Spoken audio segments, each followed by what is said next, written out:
नमस्कार, times of Swaraj में आप सबों का स्वागत है और मैं हूं संतोष सिंह। और आज हम टाइम्स ऑफ स्वराज में चर्चा करने जा रहे हैं कि बिहार में पिछले 24 घंटे से सरकार के ट्रांसफर पोस्टिंग नीति को लेकर बवाल मचा हुआ है। सवाल तेजस्वी खड़ा किए थे और जवाब आज अशोक चौधरी ने दिया है। दोनों के सवाल जवाब पर पहले चर्चा करने से पहले जरा आप सुन लीजिए कि दोनों कह क्या रहे हैं, क्योंकि 2006 से ये जो लुटियन जोन है या मान लीजिए सरकार का जो सचिवालय है ना, घंटाघर, उसका हम नियमित विजिटर रहे हैं, रोजाना आना जाना रहा है और तमाम ट्रांसफर पोस्टिंग को बहुत ही करीब से देखने और समझने का मुझे मौका मिला है। ट्रांसफर पोस्टिंग का आधार क्या होता है, किस आधार पर ट्रांसफर पोस्टिंग होता है, ट्रांसफर पोस्टिंग के समय में योग्यता का कितना ख्याल रखा जाता है, ट्रांसफर पोस्टिंग के समय में लॉबी का कितना ख्याल रखा जाता है, ट्रांसफर पोस्टिंग के दौरान जाति का कितना ख्याल रखा जाता है और ट्रांसफर पोस्टिंग के दौरान थैली का कितना ख्याल रखा जाता है। ये सारी चीज़ें बहुत ही करीब से देखने का मौका मिला है। इसलिए चर्चा करेंगे कि बिहार में, देश में भी ट्रांसफर पोस्टिंग का आधार यही होगा और जरूर इसके अलावा हमें लगता नहीं है कि परफॉर्मेंस योग्यता सबसे निचले पैदान पर है। ट्रांसफर पोस्टिंग में जो है ना, आप बहुत अच्छे ऑफिसर हैं तो आपकी वो योग्यता जो है ना सबसे लास्ट पर है, बाकी योग्यता आपको सबसे ऊपर से काउंट होता है ना। 1 to 10 अगर पोस्टिंग के लिए, मतलब अच्छे पोस्टिंग के लिए जहां आप काम कर सकते हैं, इसके लिए 10 मानक अगर होगा, इंडेक्स अगर 10 होगा तो उसमें योग्यता जो है ना 5वें 6ठे नंबर पर आता है कि यह ऑफिसर कितना योग्य है। तो जरा पहले सुनिए कि तेजस्वी क्या कह रहे हैं कल से, भट्टी के जाने के बाद से, और अशोक चौधरी आज उसका क्या जवाब दिया। लेकिन यहाँ जो माहौल है पूरे बिहार में, जो आईएएस हैं वो भी कुछ लोग वो दबा करके रखना चाहते हैं आईपीएस लोगों को, और यहाँ नीतीश कुमार के जी के राज्य में पूरी तरीके से जो ट्रांसफ़र पोस्टिंग आईपीएस की होती है या आईएएस की होती है वो नीलाम किया जाता है। जो सबसे ज़्यादा नीलामी में भागीदार होगा उसी को अच्छी पोस्टिंग नीतीश कुमार जी के राज्य खुला नीलामी होता है यहाँ, ये सब जानते हैं। इसलिए जो अच्छे अधिकारी हैं वो रहना नहीं चाहते हैं। यहाँ एक माहौल ऐसा बना दिया गया है, जो फेयर काम करता है उस पर दबाव डाला जाता है कि उनके हिसाब से काम। तो ये सारी चीज़ें हैं, तो कोई अच्छा अधिकारी नहीं। ऐसा है, 100 चूहा खा के बिल्ली हज को चली। क्या आईएएस आईपीएस का हाल इनके समय में था? ये अब जो लोग जिनके कार्यकाल में, जिनको बिहार की जनता ने 15 साल तक राज करने का मौका दिया और जिन्होंने 15 साल तक राज किया, वो लोग आज आईएएस आईपीएस के ऊपर टीका टिप्पणी कर रहे हैं। क्या परिस्थिति का बिहार था और आज नीतीश कुमार के कार्य प्रणाली पर टीका टिप्पणी कर रहे हैं।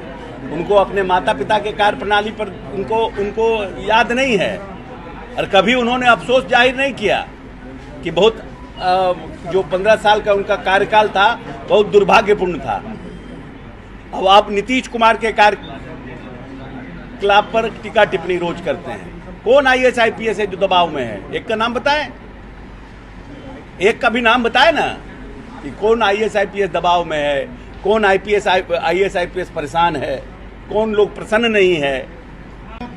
इसके पहले नहीं, इसके पहले वो आरसीपी टैक्स बोलते थे तो आरसीपी सिंह तो चले गए, बोलते थे ना नीतीश जी, तो उनको हटा दिए। अब क्या है बताइए,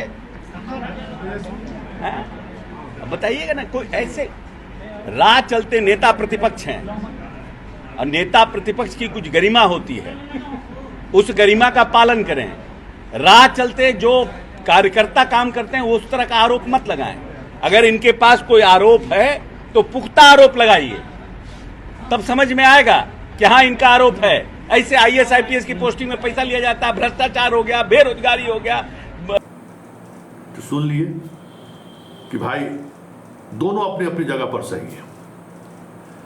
अशोक चौधरी ने जो कहा है वो भी 110% सही है कि लालू यादव के ज़माने में किस तरीके से पोस्टिंग होती थी और नीतीश के ज़माने में किस तरीके से पोस्टिंग हो रही है। तो एक उदाहरण हम देते हैं। लालू यादव के ज़माने की पोस्टिंग में एक सीनियर IPS अधिकारी से का क्या कहना है, दोनों के पोस्टिंग में क्या अंतर था। लालू यादव के ज़माने में ठीक है क्राइम बहुत मतलब एक्सट्रीम पर रहता था, लेकिन जो अच्छे अधिकारी होते थे, जो काम करने वाले अधिकारी, IPS अधिकारी की हम बात करें, उसको वो फील्ड में रखने की वो चाहते थे कि फील्ड में रहे। चुनाव के समय भले हटा दे, चुनाव से 2-4-5 महीना पहले वो हटा देते थे, लेकिन फील्ड में वो रखते थे और भरोसे के साथ रखते थे। ज़्यादा 56-52 करने वाले अधिकारियों को भले नज़रअंदाज कर दे, लेकिन फील्ड में रखते थे, बाकी चीज़ें भी चलती थी। थैला का था जोर, सामाजिक न्याय की राजनीति थी, तो उस राजनीति में पोस्टिंग में ख्याल रखा जाता था। उस दौर में हालांकि IAS IPS पिछड़ी जाति का होता ही नहीं था, बहुत कम होता था। यादव तो नाक के बराबर था, या गोरेलाल यादव को कहीं से खोज के लाए थे, तो इसलिए ज़्यादा बाद उस समय में दिखा नहीं। लेकिन बाद के दिनों में 2015 में या 2021-22 में जब आए, शायद 22-24 तक में, तो यादव पहला प्रायोरिटी लालू यादव का, तेजस्वी यादव का पहला प्रायोरिटी यादव का पोस्ट, यादव जहाँ है उसको पोस्ट कीजिए। और ऐसा नहीं है कि बिना थैली लिए हुए पोस्ट हो जाता था, चर्चा खूब है कि थैलियों चलता है। तो यहाँ बिहार में ट्रांसफ़र पोस्टिंग में थैली का अहम योगदान है, ये बात समझ लीजिए। पैसा का खेल होता है, जोरदार तरीके से खेल होता है। मतलब BDO CO से आके और विभाग के प्रधान सचिव तक में खेला होता है। चीफ सेक्रेटरी DGP से कुछ पैसा लोग लेगा, लेकिन बाकी जितना पद है ना, उस पद पर कहीं न कहीं किसी न किसी रूप में मंत्री जी पैसा लेते ही लेते हैं, या मुख्यमंत्री आवास में पैसा जाता ही जाता है। बिना पैसा दिए हुए जो है, पहला जो मानक है ना, वो मानक पैसा है आज भी। 2005 से लेकर 2010 तक उस समय में उस तरीके की चीज़ें नहीं थी। नीतीश कुमार के उस कार्यक्रम 6 से हम 10 देखे हैं, उस समय में पैसा बहुत कम SP DM के मामले में सुनने को मिलता था कि पैसा ले रहे हैं, पैसा से पोस्टिंग हुआ है। बहुत कम ऐसा ट्रांसफ़र पोस्टिंग होता था जिसमें मंत्री बोरा खोल के पैसा ले रहा हो। जो कुछ भी होता था ना, पर्दे के पीछे। हाँ, लेकिन 10 के बाद का जो 15 के बाद जो है सो खुल्लम खुल्ला RCP टैक्स की जो चर्चा शुरू हुई, वो 10 के बाद वाली वो दौर था जिसमें RCP टैक्स का खुल्लम खुल्ला RCP पोस्टिंग कराते थे। ट्रांसफ़र पोस्टिंग में RCP कोटा से जो भी ट्रांसफ़र पोस्टिंग होता था वो पैसे से पैसा होता था। ये खुल्लम खुल्ला जिस अधिकारी से बात करिएगा वो अधिकारी आपको बता देगा, क्योंकि एक बार तो प्रत्यक्षदर्शी है कि RCP के यहाँ मौजूद थे। आरा का कोई अधिकारी गाड़ी लेके आया था, पता नहीं अब किसके लिए लेके आया था, बोरा में पैसा भरा हुआ था, समझ गए ना। अब ये बाद में जाने कि भाई बोरा में पैसे था, हमको तो लगा पंपलेट पोस्टर लेके आया, लेकिन चुनाव तो था नहीं, ना कोई रैली था। खैर वो सब दौर था, तो वो भी उस जमाने में चर्चा होती थी RCP टैक्स का। तो RCP टैक्स यही था कि ट्रांसफ़र पोस्टिंग में पैसा लगेगा, और ट्रांसफ़र पोस्टिंग में पैसा लगने वाले जो देने वाले अधिकारी होते थे उसमें ज़्यादा अधिकारी आपको सवर्ण ज़्यादा रहते थे, फॉरवर्ड जिसको कहते हैं। क्योंकि फॉरवर्ड का पोस्टिंग नीतीश कुमार के यहाँ एक रास्ता चैनल ये भी था जो पैसा के माध्यम से होता था। कुछ परफॉर्मेंस वाले अधिकारी का भी पोस्टिंग होता था कि कुछ परफॉर्मेंस वाले अधिकारी हैं तो उसका भी पोस्टिंग हुआ। फिर प्रभुनाथ सिंह, नरेंद्र सिंह जैसे लोग, ललन सिंह जैसे लोग हैं, तो कुछ राजपूत भूमिहार अफसर का वो पोस्टिंग करा लेते थे। बाकी पोस्टिंग जो है एकदम कैलकुलेट था, इतना % पिछड़ा, इतना % पिछड़ा, इतना % दलित, सब अफसर को जैसो उस तरीके से बांट के आप जिला से लेके प्रखंड तक दे दीजिए। बस BDO CO में खुल्लम खुल्ला जब से कुछ खास तरीके के मंत्री नालंदा के बनने शुरू हुए तो वो एकदम खुल्लम खुल्ला, हाँ, उनका रेट में विवाद नहीं है, जो हंसते हुए दे दीजिएगा ना वो ले लेगा। तो वो खेला खुल्लम खुल्ला चला है सब। यहाँ मंत्री का पहला कमाई ट्रांसफर पोस्टिंग है और विभाग का प्रधान सचिव का। ट्रांसफर पोस्टिंग में हमें लगता है कि बिहार ऐसे राज्यों में है जहाँ पैसा का खेल खुल्लम खुल्ला होता है। अधिकारी से पैसा देके पोस्टिंग लेते हैं, क्योंकि यहाँ तो और क्या कमाई है। मंत्री विधायक का क्या कमाई है, ट्रांसफर है, पोस्टिंग है।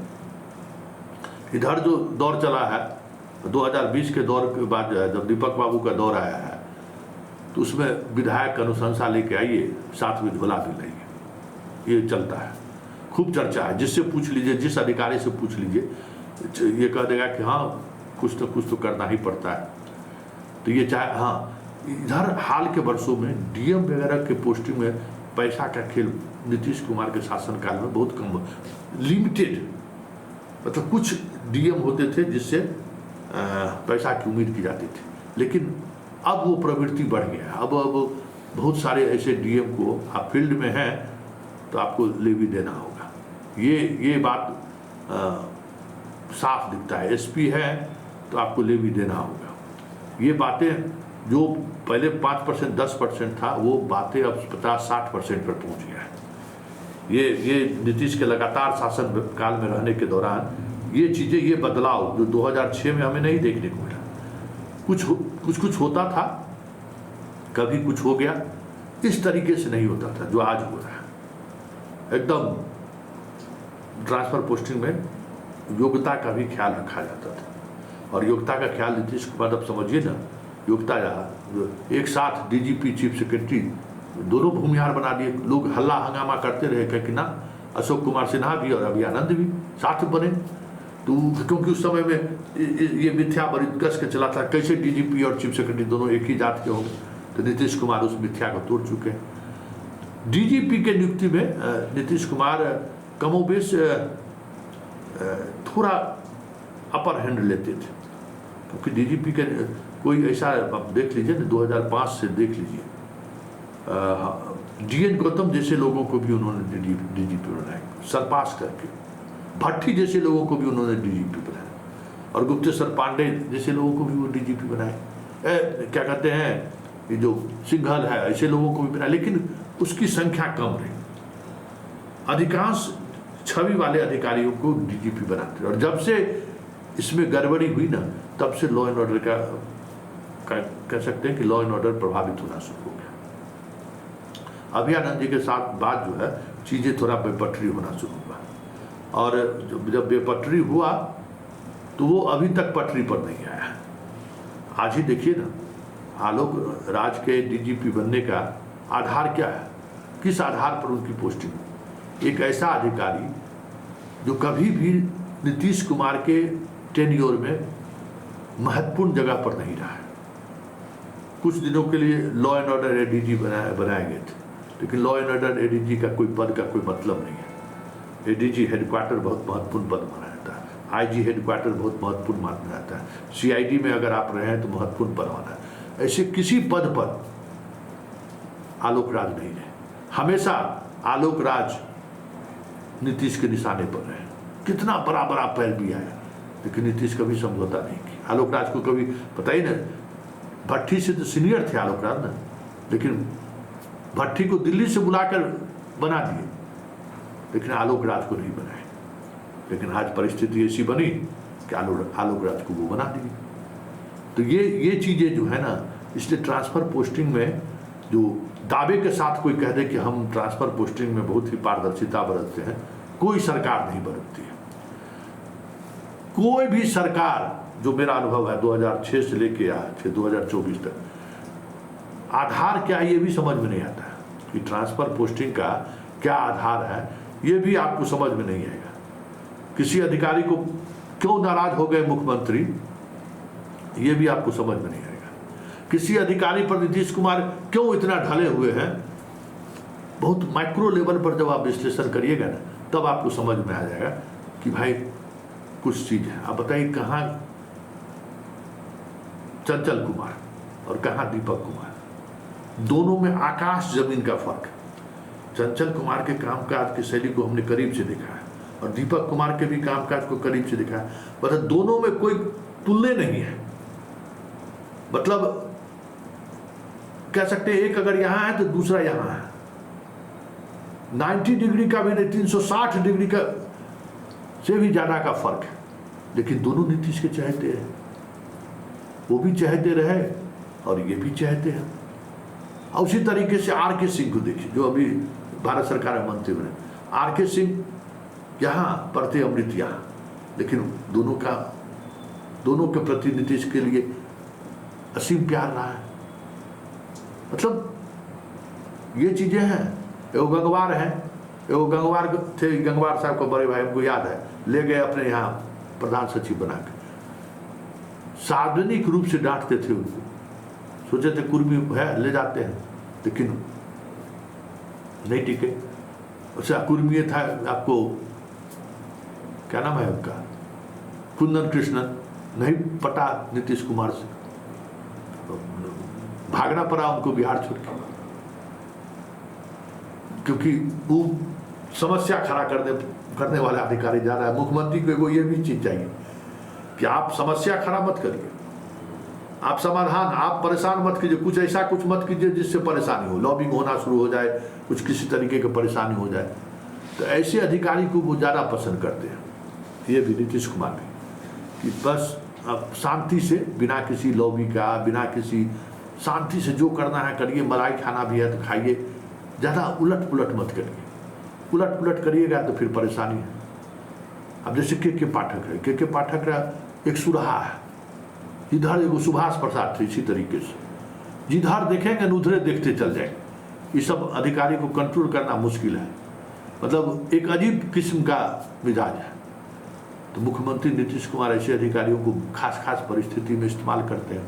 ऐसा नहीं कि लोग सुभाषो प्रसाद को इस्तेमाल किए, सुभाष प्रसाद थे, एक बार बिहार विद्यालय परीक्षा समिति के चेयरमैन बने तो बाप रे, मार मार कर गर्दा छोड़ा दिया था। हुआ उस समय हम दरभंगा में मीटिंग में थे, वो भी उसने सन की थी जैसे के पाठक। लेकिन जब वैसा क्राइसिस का समय आता है तब ऐसे अधिकारियों की पोस्टिंग होती है। लेकिन बड़ी बात यह है कि नीतीश जिस ढलान में है या जिस तरीके की राजनीति कर रहे हैं, हमें लगता है कि कई ऐसे निर्णय उन्होंने लिया है प्रशासनिक स्तर पर, जो निर्णय कहीं न कहीं इनके अवसान का संकेत दे रहा है। कुछ चीजों में ये कंप्रोमाइज नहीं करते थे, कई मौके पर हमने देखा कि कंप्रोमाइज नहीं करते थे। डीजीपी के रूप में जितनी खुली छूट इन्होंने अभयानंद जी को दिया, कोई भी डीजीपी हो, आप कैसे कहते हैं भट्टी हमको काम करने नहीं दिया, पता नहीं दीपक कुमार क्या रंगा उनको लगा रहे थे, पता नहीं। अब हर जगह मेरे ही अनुसार एसपी हो, भाई वो तो सरकार का अपना ये है, आप जो भी एसपी हो उससे काम लीजिए। और काम में जहाँ आप मुजफ्फरपुर की घटना घटी तो आप एक्शन में लिए तो सबको हटा दिए दीजिए। गया था नीतीश कुमार, दीपक कुमार आपको अरंगा लगाने के। तो जो एसपी कहीं से कोई पोस्ट करे, डीजीपी आप हैं, उसको आपको हैंडल करना है, क्योंकि अल्टीमेटली अपराध बढ़ेगा तो जिम्मेवारी तो तय होगी ही ना।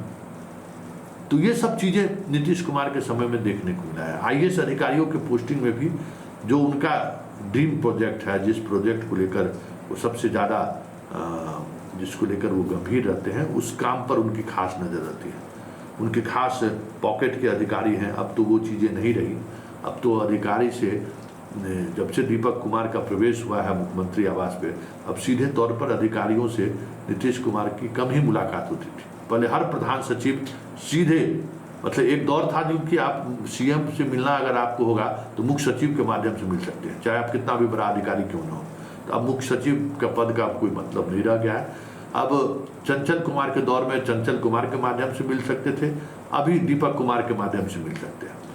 लेकिन वो जो प्रधान सचिव के साथ जो सीधा संवाद होता था नीतीश कुमार का, अब वो संवाद नहीं है। अब चीज़ें बहुत कुछ इनके हाथ से निकल चुका है, या फिर उस मन स्थिति या मानसिक स्थिति में नहीं है। ऐसे में तेजस्वी का हमला और अशोक चौधरी का जवाब, दोनों अपने आप में आज के बिहार को समझने के लिए द बेस्ट बयान कर सकते हैं। दोनों बयान, क्योंकि तेजस्वी भी अपनी जगह पर सही है कि आज बिहार उसी दौर से गुजर रहा है, और अशोक चौधरी भी अपनी जगह पर सही है कि जिस वक्त लालू यादव मुख्यमंत्री थे, अशोक चौधरी भी उसमें मंत्री रहे हुए हैं, तो कमोबेश सरकार इसी तरीके से चलती थी। तो ये ट्रांसफर पोस्टिंग का जो तिलिस्म है ना, इसमें योग्यता कह न कि 10 इंडेक्स है, उसमें 5वें 6ठे इंडेक्स पर आप कैसा परफॉर्मेंस देते हैं उसको देखा जाता है।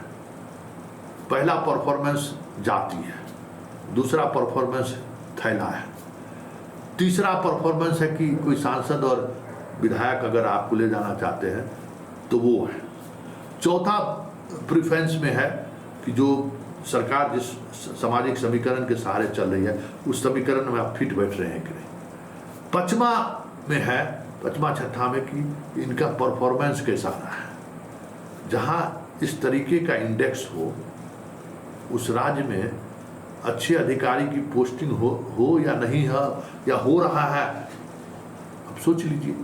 पता नहीं क्यों IAS IPS में अब जो नए बैच में जो लोग नहीं आ रहे हैं, अच्छे लोग नहीं आ रहे हैं, टैलेंटेड लोग नहीं आ रहे हैं, उसकी एक वजह ये भी है ना कि जिस तरीके से पहले कुछ मानक था उस मानक को पॉलिटिशियन नहीं तोड़ते थे, लेकिन अब तो कोई मानक ही नहीं है। तो ऐसे में जो दरबारी करने वाला अधिकारी नहीं है, काम करने वाला अधिकारी है, जो ईमानदार अधिकारी है, या ईमानदार हो चाहे नहीं हो, जो सही और गलत की चीज़ों को समझता है, ऐसे अधिकारियों को पोस्टिंग होगी नहीं। तो जब IAS IPS बन के जिला में DM और SP के रूप में नहीं रहे, बहुत सारे अधिकारी नीतीश के शासनकाल में भी हैं कि जिला नहीं देखा, एक पोस्टिंग हो गई जिला में तो बहुत हो गया। तो फिर IAS IPS बनने का मतलब क्या है भाई? क्योंकि वेतन का तो बहुत ज़्यादा लाभ तो है नहीं, और नौकरी में क्रेज है तो DM SP के रूप में ही क्रेज है, और बिहार में सबसे ज़्यादा क्रेज उसी पद को लेकर है कि लोग दशकों तक याद रखते